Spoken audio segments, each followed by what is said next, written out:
Alliance en vue entre Teract Group Casino par Clotilde Chenevoix. Jeudi 9 mars 2023. Les enseignes Teract et le groupe Casino viennent d'annoncer jeudi 9 mars avoir signé un accord exclusif en vue de créer leader français de la distribution responsable durable. Tous les détails. Moez Alexandre Zouari et Jean-Charles Naouri se connaissent depuis longtemps. DR après les rumeurs. Voici la confirmation. Teract, nouvelle entité née de l'alliance entre InVivo Retail SPAC 2MX Organique l'an dernier et le groupe Casino ont bel bien entamé des discussions pour se rapprocher. Les deux groupes annoncent ce jeudi 9 mars la signature d'un « accord contraignant pour créer le leader français de la distribution responsable et durable ». Précisément, cette alliance porte sur deux opérations distinctes. L'une côté distribution, l'autre côté approvisionnement et produits.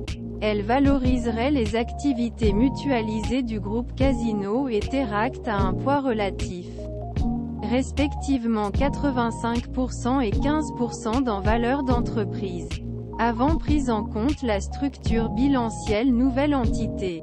Par ailleurs, pour ce projet, les deux groupes sollicitent 500 millions d'euros supplémentaires, qui seraient apportés par de nouveaux investisseurs, choisis conjointement. Un nouveau groupe sur la distribution durable dans le détail. La première entité, contrôlée par Casino, regrouperait les 9100 magasins du groupe sous les enseignes Casino, Monoprix, Franprix et Naturalia, générant 14,21 milliards d'euros de chiffre d'affaires en France, ainsi que toute l'expertise digitale. Un vrai plus pour Teract, qui n'est pas très avancé dans le domaine. InVivo Retail n'a pas beaucoup investi dans sa transformation numérique par le passé.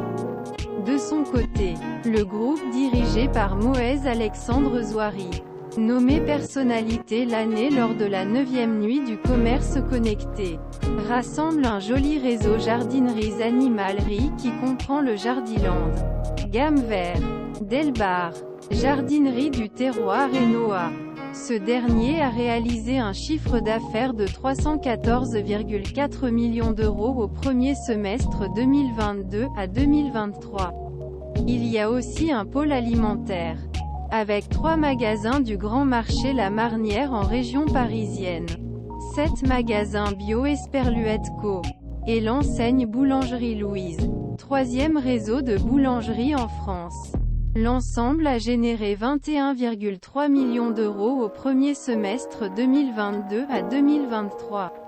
Le deuxième projet de cette alliance s'appelle TERACT Ferme France. Cette entité s'occupe de l'approvisionnement en produits agricoles, locaux et en circuit court. Il sera géré par InVivo et bénéficiera ainsi d'une grande proximité avec le monde agricole. Un projet articulé autour de 4 axes stratégiques au-delà la création de ces deux nouvelles entités. L'alliance devrait apporter la valeur et des synergies sur 4 thématiques. Concernant les boulangeries Louise, récemment acquises par Moez Alexandre Zouari, une accélération doit s'opérer avec leur déploiement au sein du réseau de magasins Casino, tout en développant la filière blé d'InVivo. La maîtrise d'une part l'approvisionnement au plus près exploitation et d'autre part distribution, doit permettre mettre en place des filières communes afin d'améliorer proximité et traçabilité. Produits, l'exploitation à plaque.